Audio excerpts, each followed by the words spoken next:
Welcome. It is so great to see you all here tonight. Wow, you're so quiet. So great to see you all. Yeah, I know. Some people do anything for a little applause. It's so great to see you here tonight on the final night of our 2022 tour, the final night of our final Starfire tour. This is a momentous night, and we've had an amazing tour. It could not have gone better. You can be so proud of these folks, and maybe a little tired, and maybe not everything smells all that great, but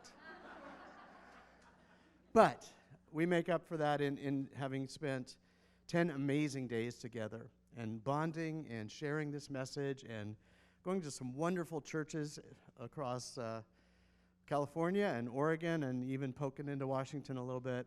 It's been wonderful, and it is exactly the right thing to be back here home to share this show one more time. In the spring of 1983, Carol and I got in the car with John Dodson because we had just begun directing this group, and we realized when we inherited it that we also inherited a tradition of touring, and we had no clue what we were doing. And so John, we had this great road trip where we went to every stop that we had planned on the tour. 2 days, stopping at, I think, 5 or 6 churches and drinking a whole lot of root beer. And it was awesome. And we had no idea. Carol and I didn't know what we were doing. Sometimes I think that's still true. But here we are 39 years later, and just so grateful. The thing that happens when you do something for a long time is you weave stories together.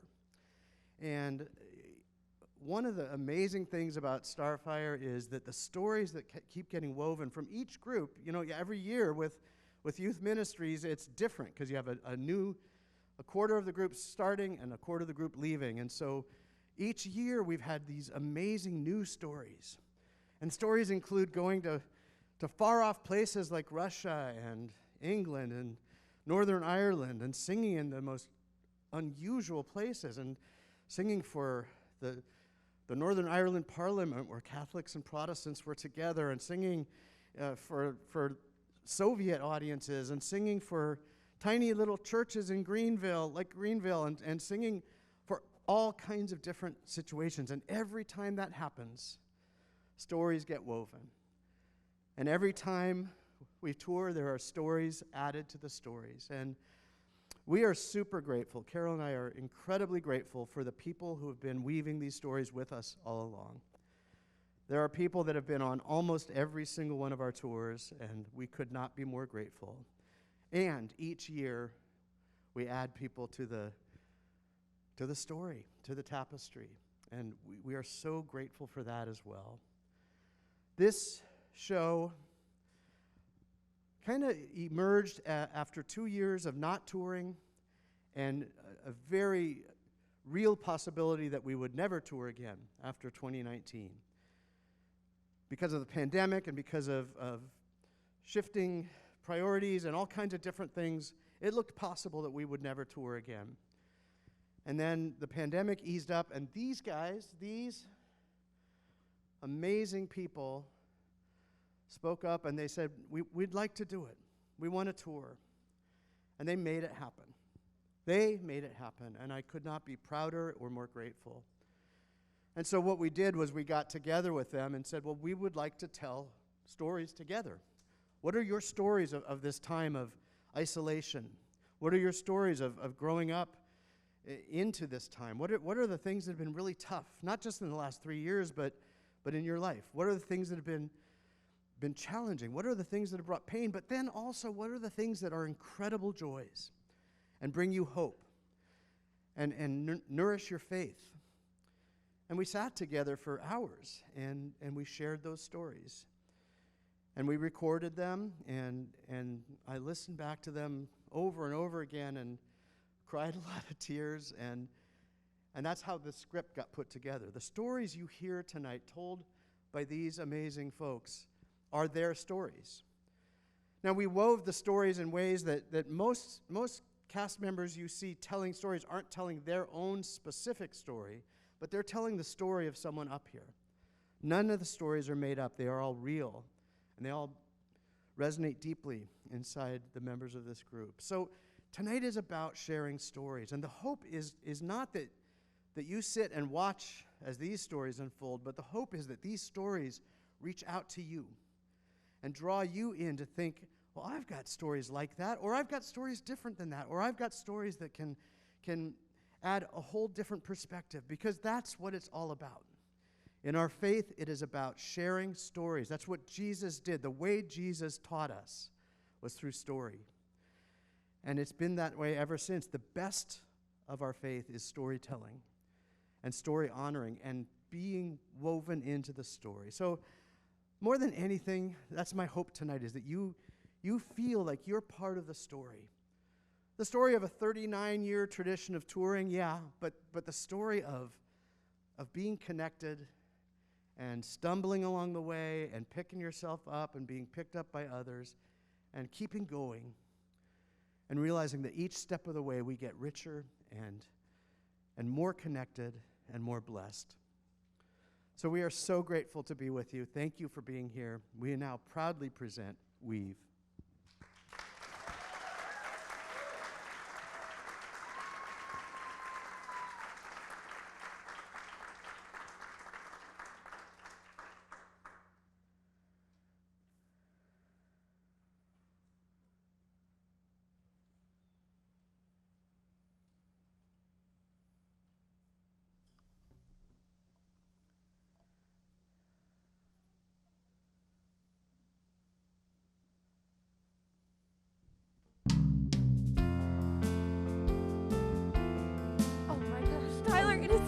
Good to see you. It's been forever. I found this last time. I wasn't sure if it was yours. I don't think this is mine. Hey. Hi, Michael. It's good to see you. It's amazing to Michael, see is this you. yours? I think that might be mine. Okay, Oh, want it back? okay. Whoa. Oh, hey. Hey, what's going on, man? It's good to see You you. guys haven't changed a bit. It's been too long. Oh, my good friends, what a joy to see you face to face. How long has it been since we have gathered in this place? It is here we find a safe communion. Here is sacred space. Any space where two or three are gathered in the name of the ones who share their stories with no doubt or shame, is a space we find the strength to share the stories that we claim. As we set our fears aside, we find abundant grace. As we weave this tapestry of story, time and place, we connect to all of God's creation, all our hearts embrace. Soon the people will arrive here. Soon the people will arrive here. Tender, fragile souls, each with sacred stories, each with sacred stories, each part of the whole. Soon the people will arrive here. Soon the people will arrive here. Soon the Tender, people will arrive fragile here. Soon the people will arrive. Each with sacred stories, each with sacred stories, each part of the whole. Soon the people will arrive here. Soon the people will arrive here. Soon the people will arrive here. Soon the people will arrive here. Each with sacred stories, each with sacred stories, each part of the whole. I actually had something I wanted to share the both of you. If you word? just follow me this Word? time. So you know the hostel community board, right? Yeah. Well, right now I thought it looked a little bit plain. I thought we could do something more creative, more artistic with it, more representative of who we are as a community. What you got? Okay, so like the baskets. They would go over, under, and it would make this wonderful piece of art. I like it. I That like would be wonderful. The weaving. All are welcome, all invited. Come and join us here in this place where God's persistent love casts out our fear. So just let it go and let God in. We all are welcome here. So just let it go and let God in. We all are welcome here. So just let it go and let God in. We all are welcome here.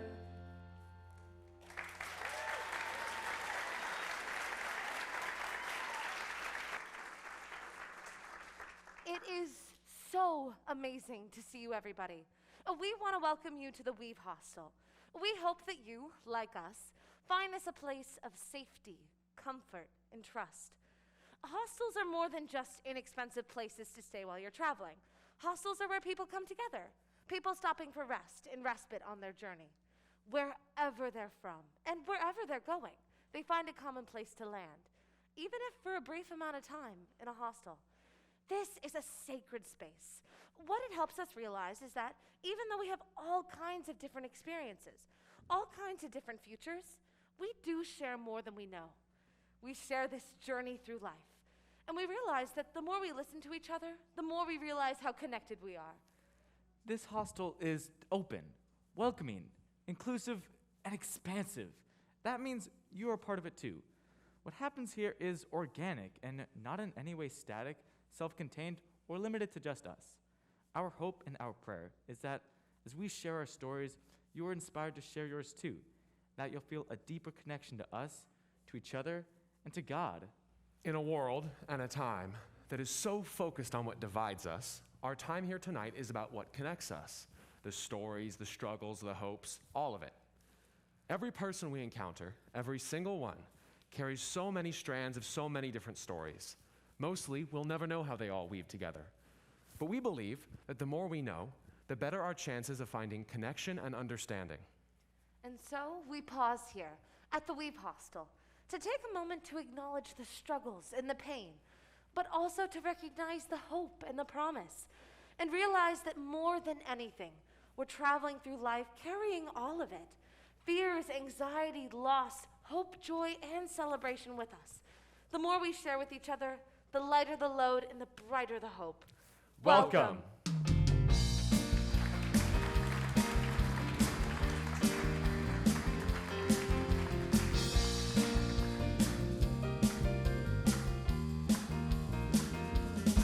We carry hope, we carry fears. We carry joy, we carry tears. We carry what life gives and takes away. The past, the now, the what will be. All fill these bags that we carry. It's so much more than we could ever say. The bags on our backs are all filled with the stuff that makes us who we are. Our lifetime repertoire. These bags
and last. We felt our spirits, souls, and hearts just soar. The packs on our backs are all filled with the stuff that makes us who we are, our lifetime repertoire. These packs on our backs carry more than just love. It's the things that left a scar and the guidance from a star. These packs carry hope, carry loss, carry love. These packs carry help that has come from above. These packs that we carry, carry us. These packs that we carry, carry on. There's so much I don't know about the burdens that you carry. There's so much you don't know about mine. But when we stop and see the magic in the ordinary, our stories and our hearts and souls align.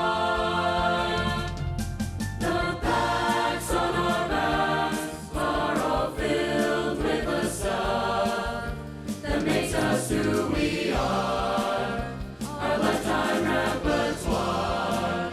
These packs on our backs carry more than just love. It's the things that left a scar and the guidance from a star. These packs carry hope, carry loss, carry love. These packs carry help that has come from above. These packs that we carry, carry us.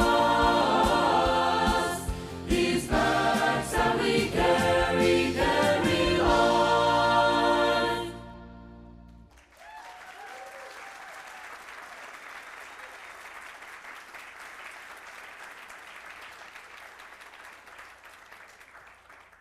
As we just explained to these folks, this is a special place. We are here to pause just for a moment at the Weave Hostel to listen and to share our stories.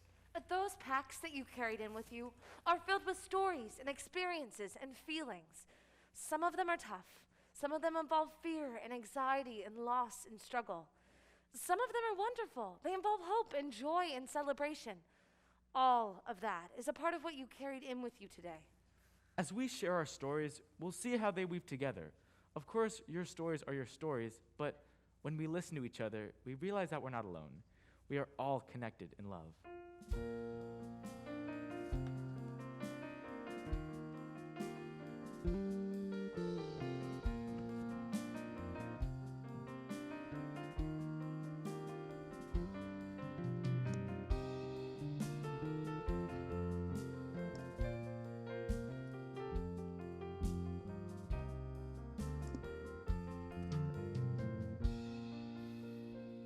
How about you three? Us? Yeah. Okay. Yes, come, share your stories, the struggles and the fears. This is a safe place. We're all with you. You know, I don't know if I actually have, like, a story to tell. I mean, I guess I have a lot of stories. We all do. But I'm not sure how my story, or stories, are all that interesting, or all that unique. That's okay. That's really the point. It's not about having some big, huge, heroic story to share. It's about sharing who we are with each other. Mostly, it's the stuff of life, the things that happen every day. When we share our struggles and our hopes and how certain times have made us feel, we connect. I guarantee you that every story we share tonight will resonate with someone. Most likely a lot of someone who hears it. Okay, that makes sense. Thanks for making it a safe space to share. I hope you'll all feel the same way. Well, I hold myself to a really high standard. A lot of my self-worth is wrapped up in grades and stuff, so if I don't do well at something, it really brings me down. When pandemic hit, everything I knew about school and study and just the rhythms of life got turned upside down, and for the first time, I actually didn't do very well on some of my tests and missed some assignments. And it just kind of cascaded. The worse I did, the more my self-worth sank. And the more my self-worth sank, the worse I did. I honestly didn't really know who I was anymore. What I learned through all that was I struggle a lot with change. As long as the rhythms and routines stayed the same, I was good. But things happen and things change, and growing up is really hard. There's a lot on the horizon I just can't predict, like college and jobs and stuff like that. I struggle with change in my life, whether it's what I'm doing or whether it's the people that I'm with.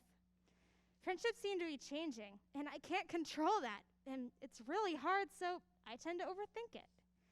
I really care about the way other people see me, so I tend to overthink things. It's that self-worth thing again. Am I doing this right?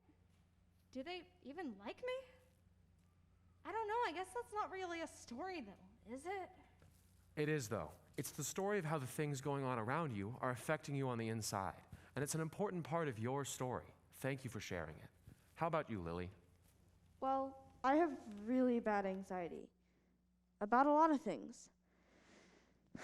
I'm not completely sure how or when it all started, but I noticed I felt anxious about a few things. From there, it just turned into everything. There were more and more things that caused this deep stress in me. During COVID, it was scary to go out of our house. Not really because of COVID, but because of people. Being around people just made me anxious. The thing about this anxiety is that I don't want to say why I feel anxious because I'm afraid it'll come true if I say it out loud. So I don't, which just compounds the anxiety. And I suppose it's part of it, part of being able to try anything. But I procrastinate a lot. And as anyone who procrastinates can tell you, it doesn't do anything to alleviate the anxiety. It just makes it worse because I have longer to worry about whatever it is I'm putting off. So I put it off more, which just causes more anxiety. It's such a vicious cycle. I get so overwhelmed. Well, one of my biggest struggles is feeling small and weak. Not physically, but in terms of the impact I can make. I want to help make things better, be a better friend, do more to heal all the hurt in the world. But when I get the chance, I feel helpless and useless. I became good friends with someone who doesn't live nearby. They're non-binary, and at the time, they didn't feel like they had any support at all from their parents or family around their own mental health and identity and just life. One night, real late, I got an incredibly scary call. They were in trouble. So I called them. I spent the next hour and a half trying to talk them off the ledge. The whole time, all I wanted to do was reach out and grab them. We worked together to calm them down and make a plan to get help. But all I could do was talk. And that wasn't nearly enough. You see, I want to be able to do more. Somehow it seems like this world, with all the violence and the struggle, and so much fear. Well, as they say, it takes more than just thoughts and prayers. But it's hard to see how anything we do really makes any difference. You ask yourself, when someone's down, what can you do to help them and not make things any worse? A lot of the time, it just feels so hopeless.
friend.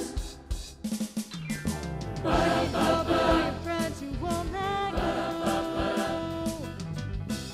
Held by a God who helps me know that Pushing the darkness will make room for light. Healing our brokenness gives us new sight. I need help. I need help. I need help. I need help. I need help. I need help. I need help. Help I love.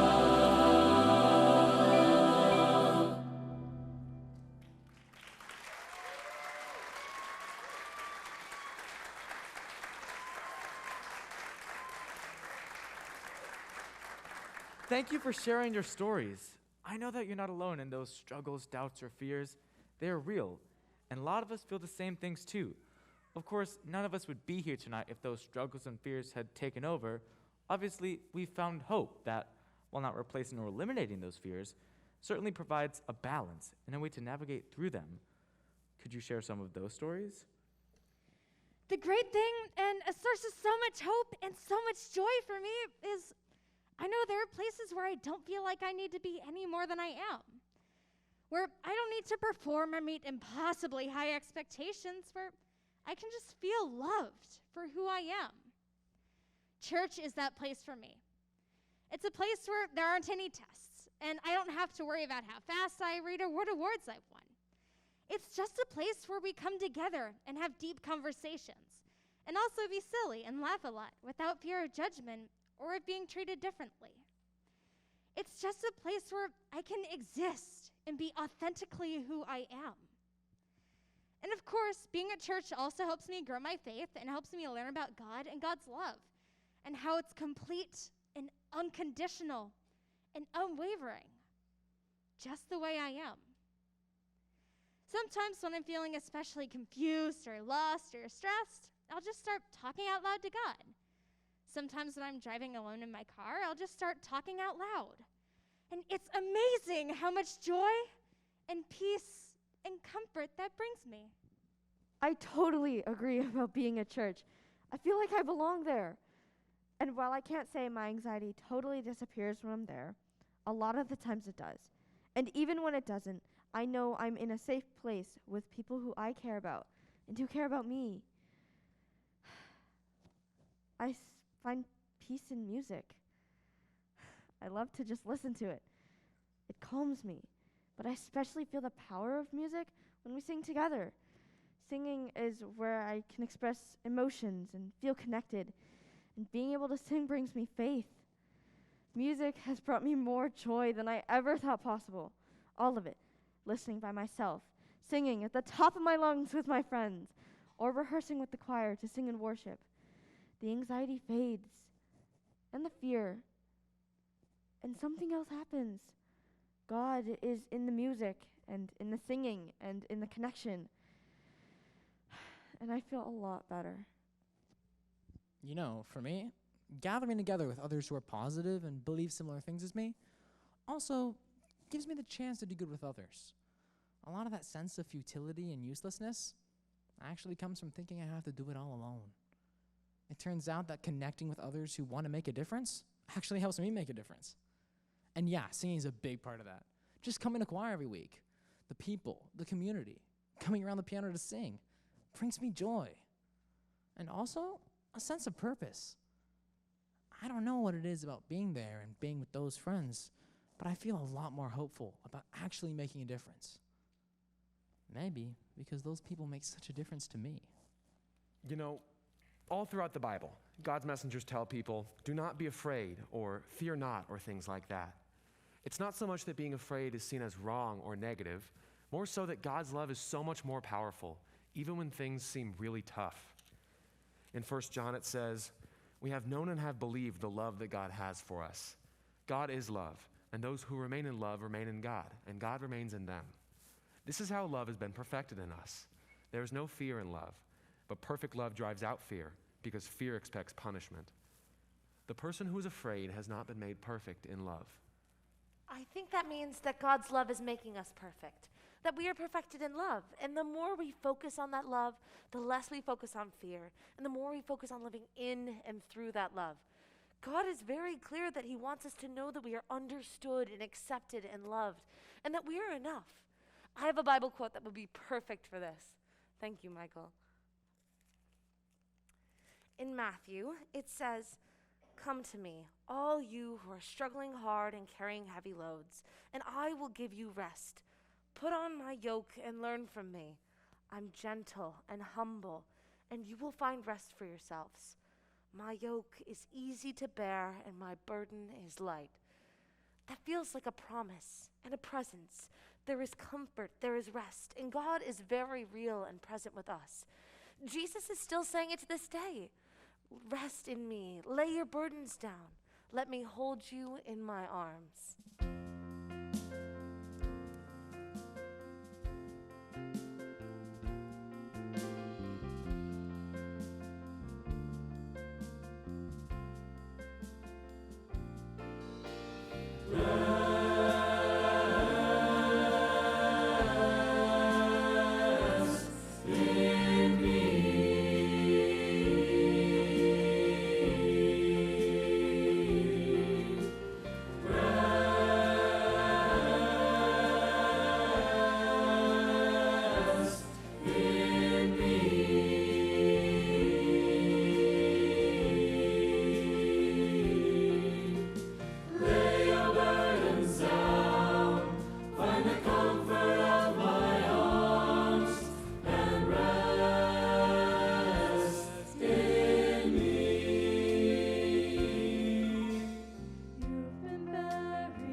Stuck in dark despair, let me hold you, let me take your hand.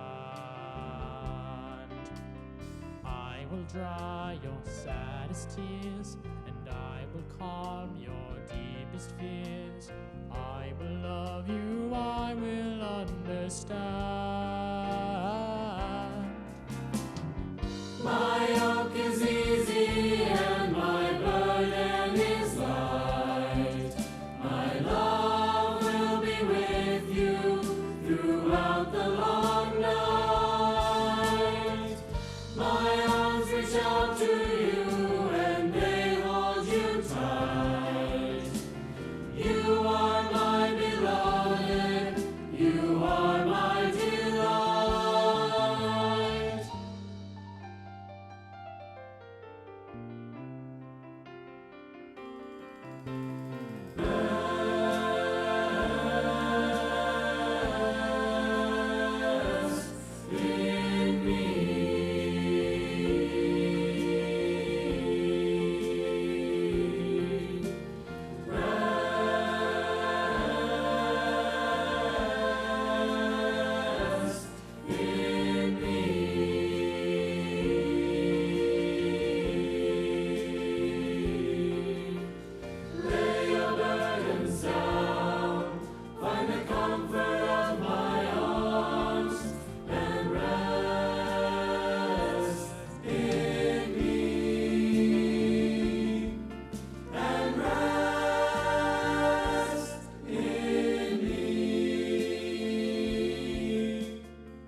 thrive on close relationships, on human connection.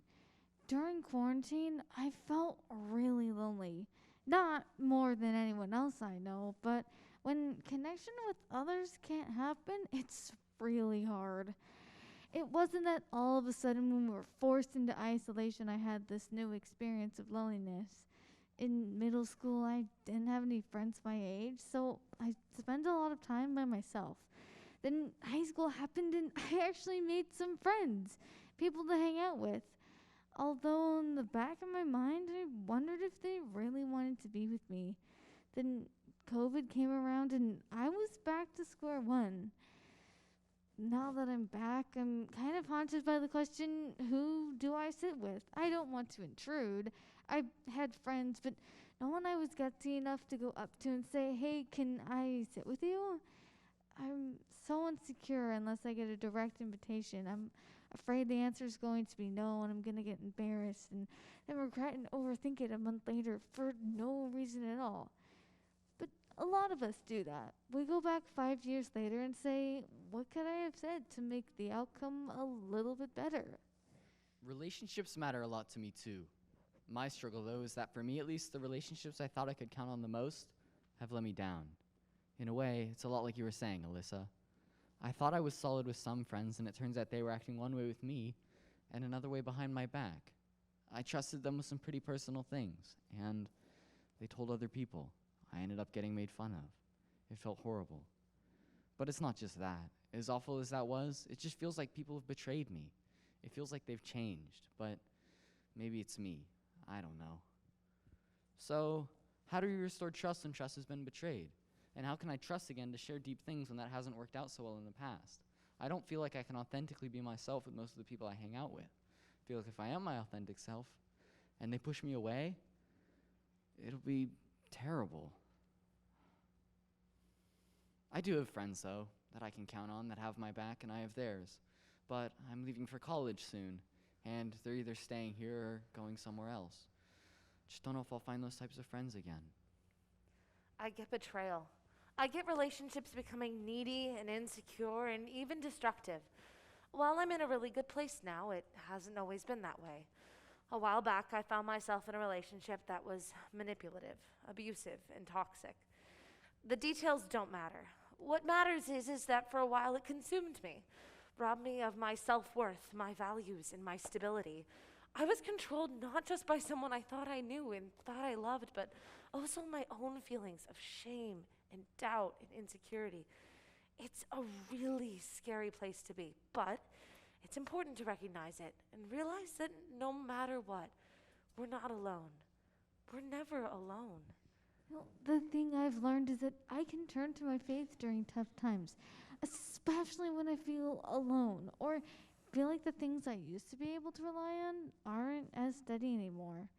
Throughout the past 4 or 5 or 6 years, the church has stayed a constant in my life. I've always found a safe place there.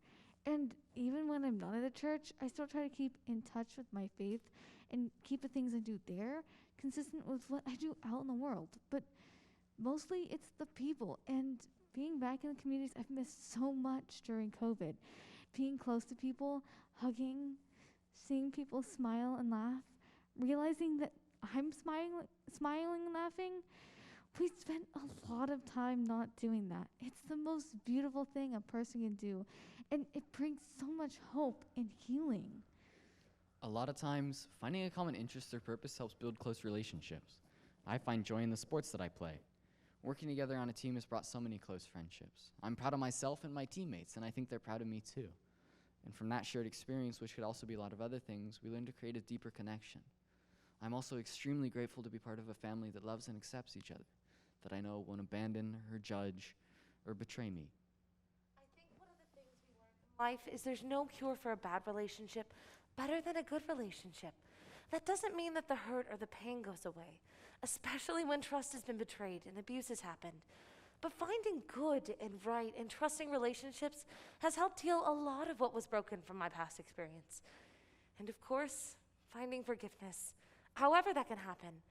That doesn't mean accepting bad behavior, but it does mean not seeking retribution or revenge. Jesus talks quite a bit about forgiveness. It's a part of the prayer that we say all the time and a point of a lot of the parables he's told. In the parable of the prodigal son, the father in this story unconditionally forgives the son who ran away.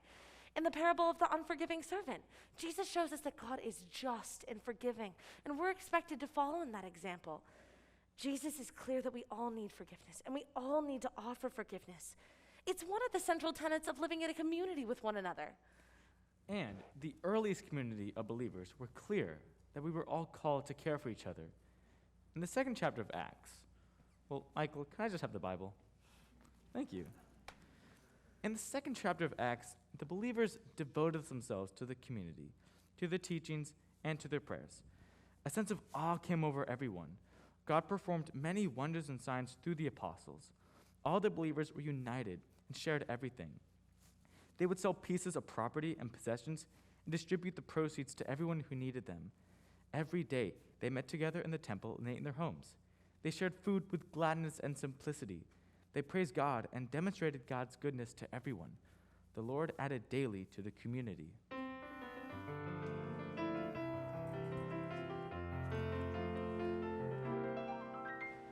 Was life really that much better back in Bible days? It sounds like everyone got along. They just ate and sang and prayed. What happened when they disagreed or someone felt betrayed? Did no one ever lose their cool, go off on a tirade? I'm sure between the lines there was lots of stormy weather. We know they fought from time to time about who God loves better. It's human nature after all, we hurt our friends. However, I think the point is to help us see that life is better together.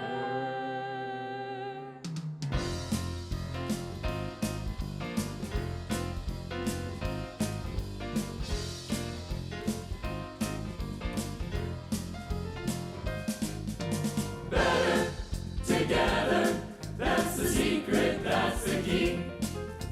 Better together, it is not a mystery.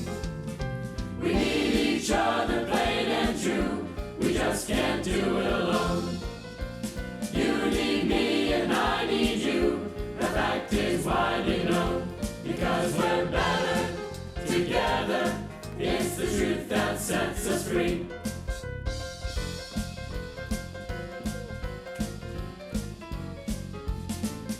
Sometimes the ones we trust the most betray the trust we've shown. It leaves us feeling hurt and lost. We feel so all alone. But the truth be told, we've done the same at one time or another. So let's forgive and make amends and let our wounds recover. Because we're better together. That's the secret, that's the key. Better together, it is not a mystery. We need each other plain and true, we just can't do it alone. You need me and I need you, the fact is widely known. Because we're better together, it's the truth that sets us free.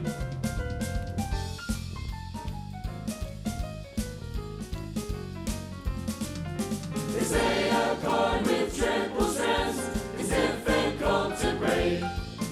So adding strands by adding friends, a stronger cord will make. The cord that binds us each to each, the love that makes us whole.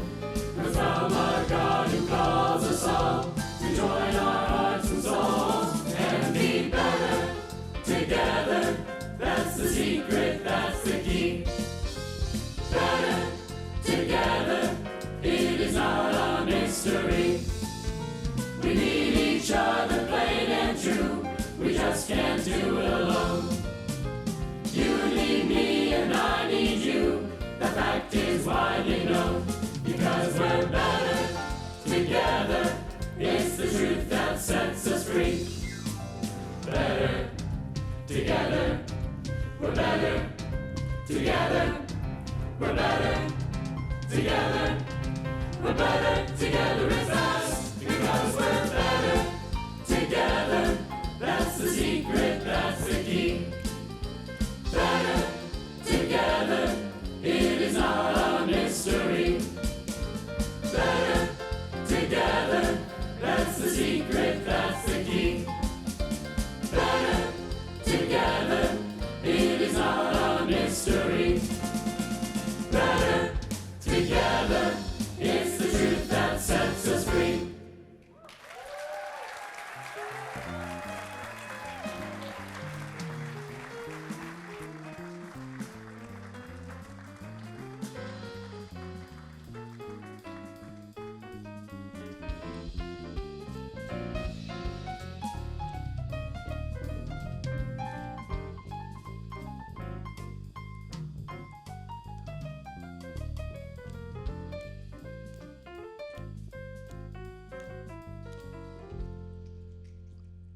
I kind of have a little bit of everything. I was born with a hole in my heart, but in a way, that was kind of a cool thing, especially since it healed on its own. Later, I had seizures and was put on medication, and in 3rd grade, I had surgery, and I'm still scared that I might have to have surgery again sometime. It's caused me a lot of pain. I've also had a couple of concussions. It just feels like there's always something. I never just feel like I can let my guard down because I don't know what's gonna happen next. And it's not just the physical things that happen. It's even harder just worrying about what's going to happen next. I don't know, it all stresses me out a lot. All the worry and struggle, it's just so much. I'm kind of in a similar place in terms of disabilities. When I was a kid, I was on the spectrum. Well, I still am, but it just got less noticeable. It didn't affect my academics. Actually, it helped it. But making friends, socializing, that was hard. It also made me feel a little less than. You hear a lot of talk these days about people being on the spectrum.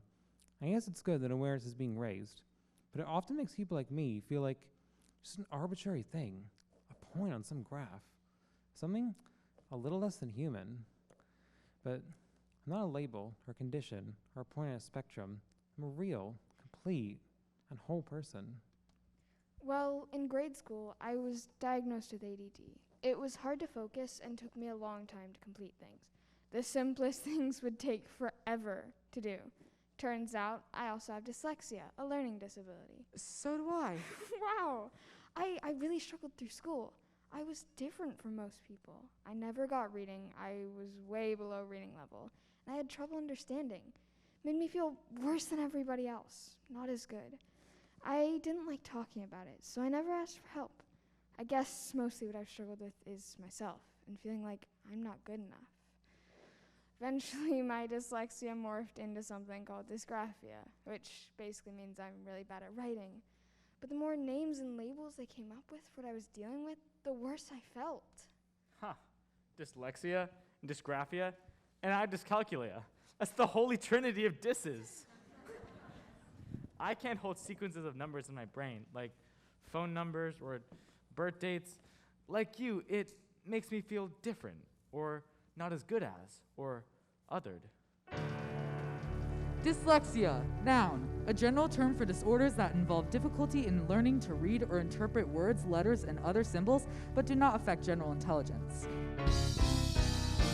Dysgraphia, noun, impairment of handwriting ability that is characterized chiefly by very poor or often illegible writing, or writing that takes an unusually long time and great effort to complete. Dyscalculia, noun, a learning difficulty that affects an individual's ability to do basic arithmetic such as addition, subtraction, multiplication, and division. Adults with dyscalculia often take longer when working with numbers. Dyslexia and dysgraphia and dyscalculia, that's a partial list of all the labels differently able folks like us are dismissed with a dis. Sometimes it's disconcerting, the dysfunctions that describe us. They're one small part of all that makes us who we are. There's so much more to being human than this, that, or the other. The dis is one song in the human repertoire.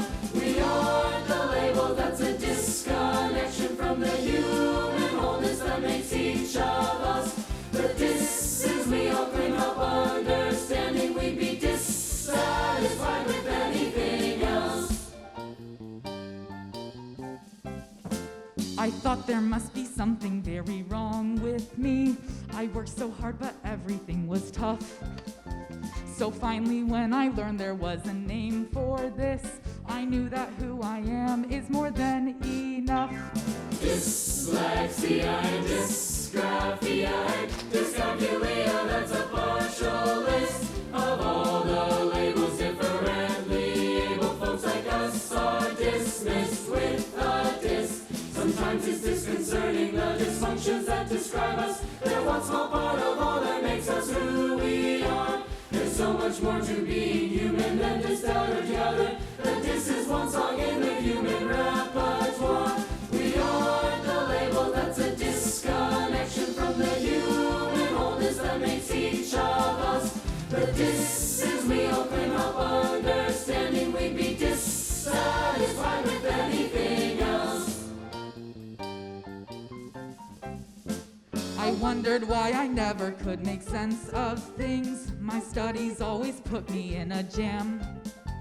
I've learned this isn't something that should bring me shame. It's just one part of all that makes me who I am.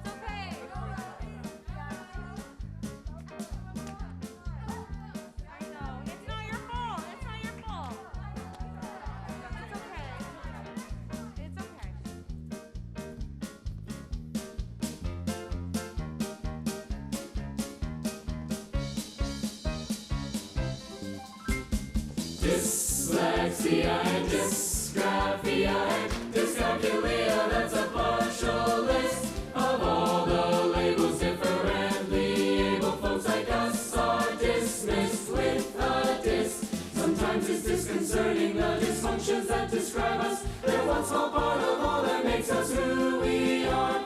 There's so much more to being human than just out or the other. The dis is one song in the human repertoire. We are the label that's a disconnection from the human wholeness that makes each of us. The dis is we open up understanding. We'd be dissatisfied with anything else. The dis is we open up understanding. We'd be dissatisfied with anything else.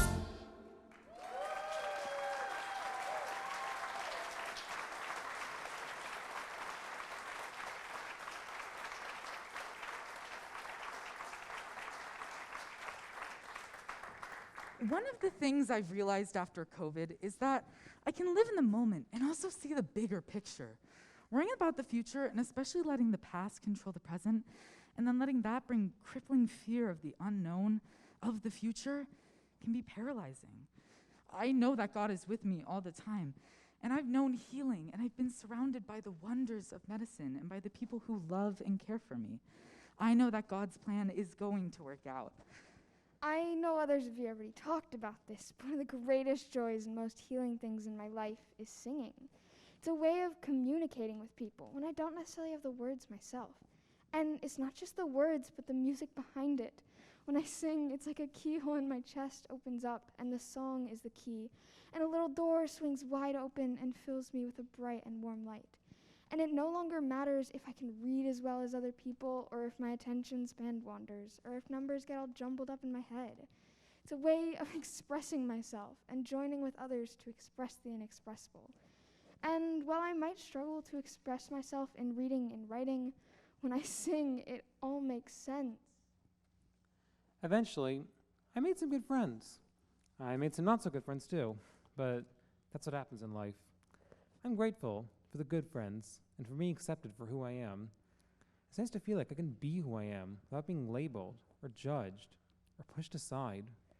Healing happens in so many different ways. It was one of the central aspects of Jesus' work in ministry. He healed the sick not just physically, but more importantly, he brought spiritual healing. He helped change our way of thinking, helping us to understand that the things that afflict us aren't our fault, aren't caused by sin, but are a part of life. He also helped us understand that a life of faith, an attitude of love, can help protect us from self-destructive behaviors, from hatred and isolation, from thinking that God rewards some and punishes others. Healing for Jesus was whole and holistic. One of my favorite stories is the story of Jacob wrestling with God. It's not necessarily a literal story, more of a metaphor for our struggles with God. Charles Wesley wrote a ridiculously long hymn about it, and he viewed it as a metaphor for our misidentification of who and what God is. I think a lot of our idea of health and healing and wholeness involves wrestling with God, perhaps beginning with trying to make God conform to who we think we want or need God to be, but eventually realizing that God is in us and with us and working through us. And who and what and how God is love.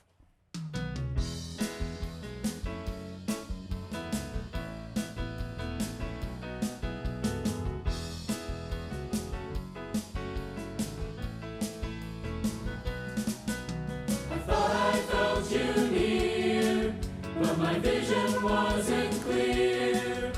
I couldn't tell that you had hold of me. I tried to cling so tight, and I wrestled through the night. And with the dawn, my weary eyes could see who you are and what you are and how you are is love, love, love. Who and what and how you are is love. Once I let go, I see it's you have hold of me. And now I know your love can never end. You've been here all along, your voice in every song. My weakness and my doubt, your love transcends. Who you are and what you are and how you are is love, love, love. Who and what and how you are is love. I wrestled with the image I created of you. I let my expectations cloud my sight.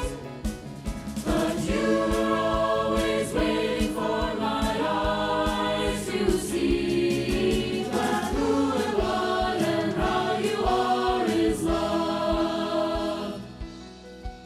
Who you are and what you are and how you are is love, love, love. Who and what and how you are is love. Who you are and what you are and how you are is love, love, love, love, love,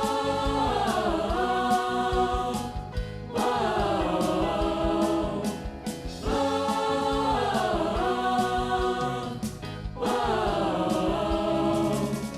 Who and what and how you are is love.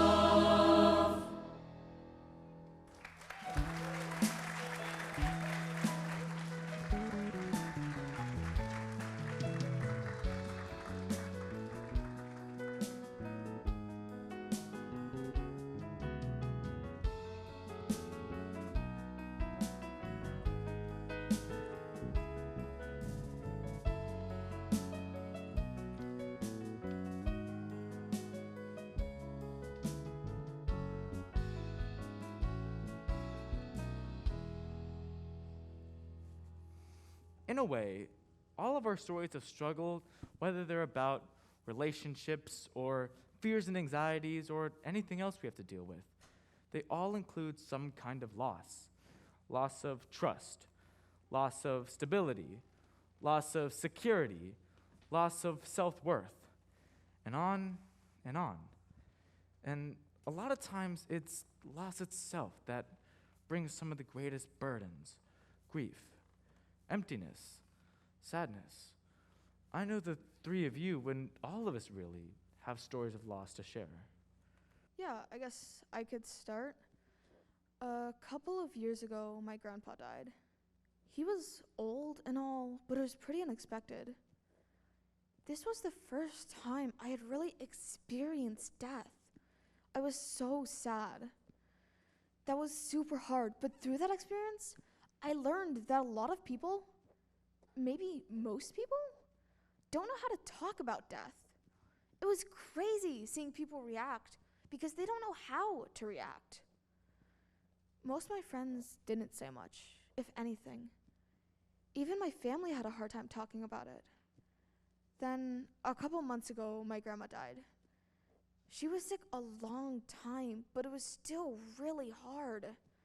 Death just seems so final. This time, though, I guess I was a little more prepared, and I decided I would talk about it. I think this helped other people realize that death isn't something to go unnoticed, but something that happens to all of us, and that we need each other to get through it. My parents got divorced when I was a kid. I really didn't understand. For a while, I thought maybe it was my fault, but they both helped me see that it wasn't me. If it wasn't me, though, what was it? I thought they loved each other, and even though they would argue a lot, I never thought a day might come where we didn't all live together. Looking back, I think they really did try to make things as easy or normal for us kids as possible. But there is nothing easy or normal about it. I had 2 places to stay and split my week between their houses. 2 bedrooms, 2 breakfast tables. Nothing felt familiar or normal. I still had both my parents, and I still do, and I'm really grateful for that. But somehow, it felt like I didn't have all of them anymore. It still makes me sad. All of us have lost friends or acquaintances. A few of us were friends with a boy who was killed by a truck while biking to school this past year. All of us have lost friends and classmates to suicide. This is the time in our lives when we shouldn't be losing friends without even getting to say goodbye. I think all of us are especially shaken up and anxious about gun violence. I feel like nowhere is safe anymore, not going to the grocery store or walking down the street or even going to school. One of my friends lost her sister. She was pregnant and she was killed in a drive-by shooting. It just doesn't make any sense. You're right. It doesn't make sense. And whether we've lost grandparents, parents, siblings, or friends, loss cuts deep and it brings tremendous pain. Sometimes it feels like a mountain that we can never get over.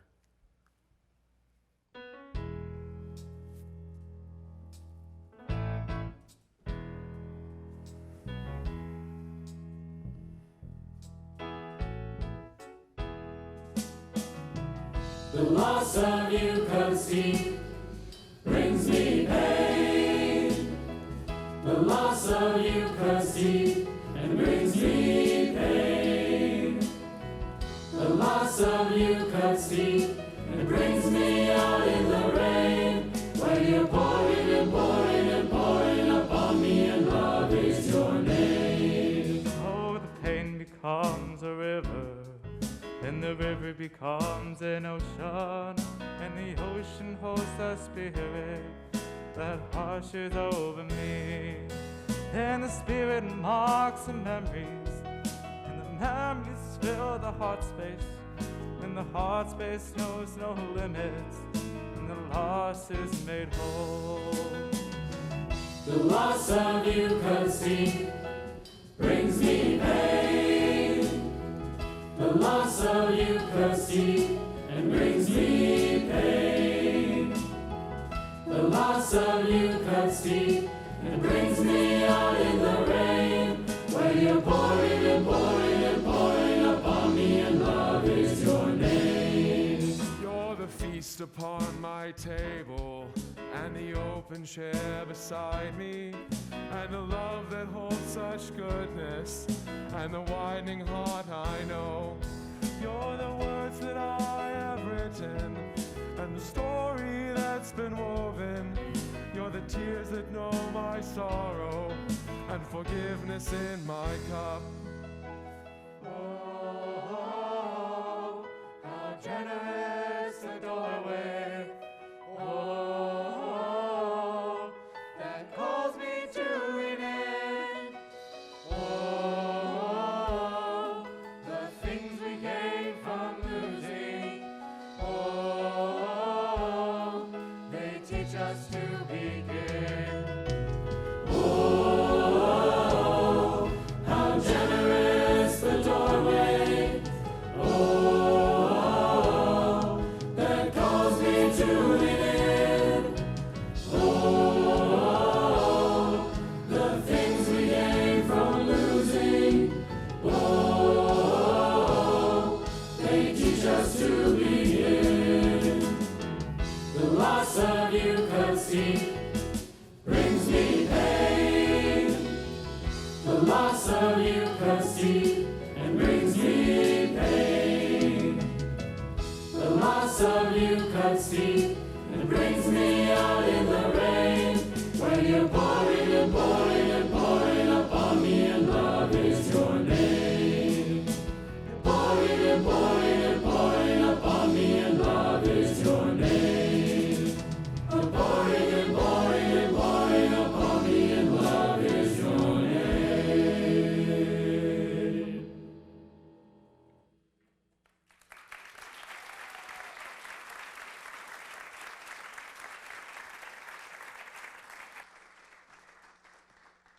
One of the most powerful ways to keep the ones we've lost with us is through memory.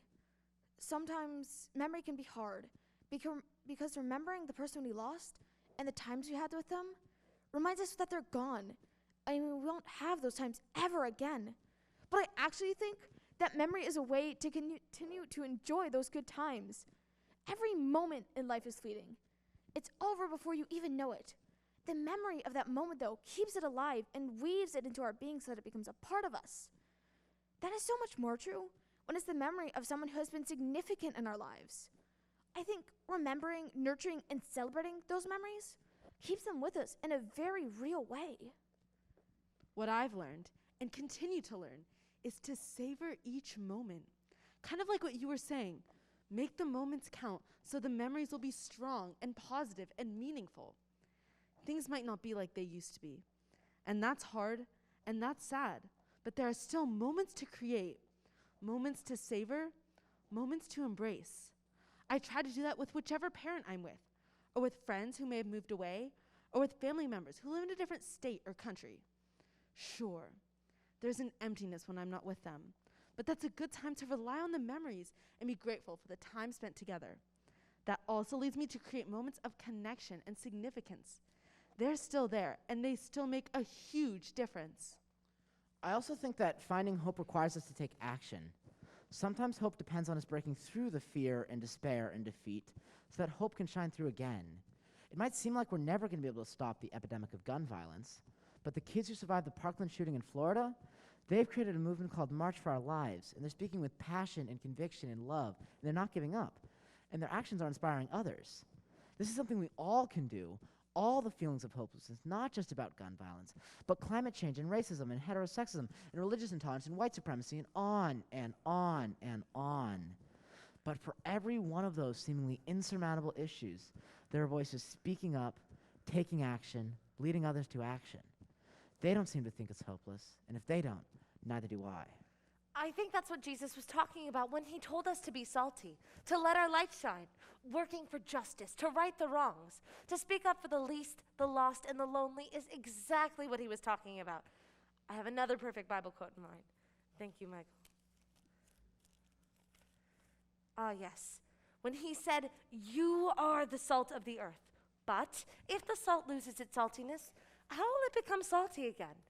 It's good for nothing except to be thrown away and trampled under people's feet. You are the light of the world. A city on top of a hill can't be hidden. Neither do people light a lamp and put it under a basket. Instead, they put it on top of a lampstand, and it shines on all who are in the house. In that same way, let your light shine before people, so they can see the good things you do and praise God who is in heaven. Jesus didn't whisper this or say it to only his closest followers. He proclaimed it to everyone who had gathered to hear his Sermon on the Mount. We remember, we create moments, we make hope happen.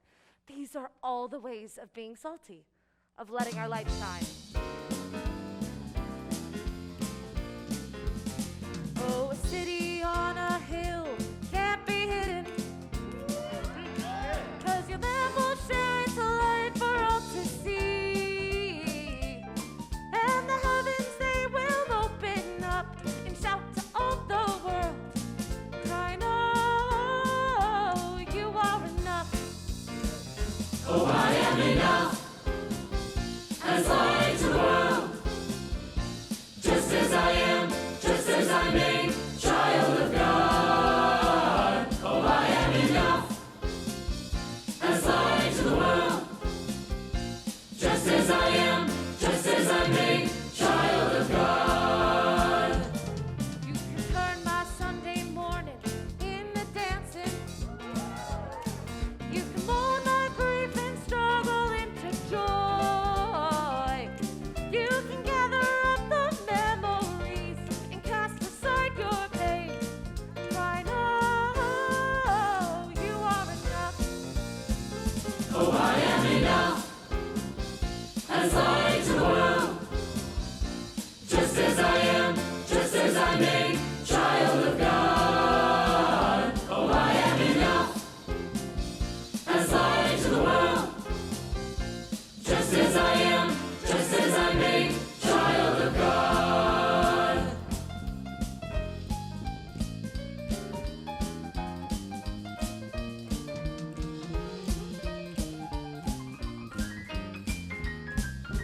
We will remember you are enough.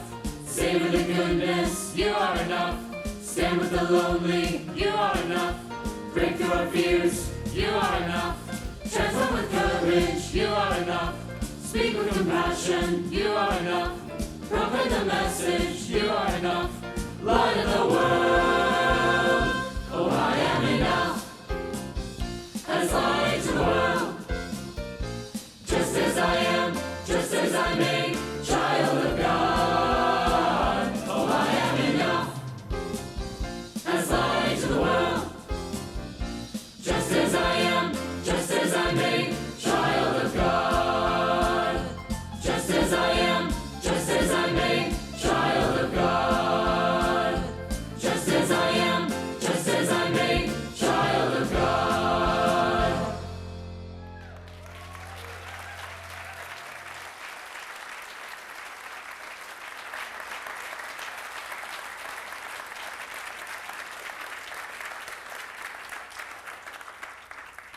What we have shared here is life.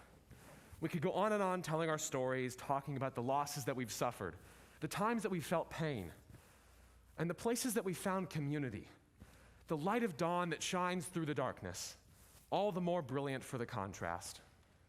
I'm sure if we kept going, each story would spark 10 more. And not just with us, but with all of you. Hopefully this has simply been a stopping place along the journey, a place to pause and be together and share together and watch the beautiful tapestry that emerges as the strands of our stories weave together. You're right, Tyler. For every time we trust enough to share a part of ourselves with someone else, more and more stories are sparked. More and more strands are woven together. The more we see God's love and creativity at work. The beautiful poetry of Psalm 139 sings to God, "You're the one who created our innermost parts. You knit me together. Your works are wonderful. I know that very well. We are fearfully and wonderfully made." That knitting together that the psalmist writes about certainly includes the struggles and the triumphs and the hopes and the fears of all of our lives. God is the creator, is with us through it all, and is the one who weaves us all together.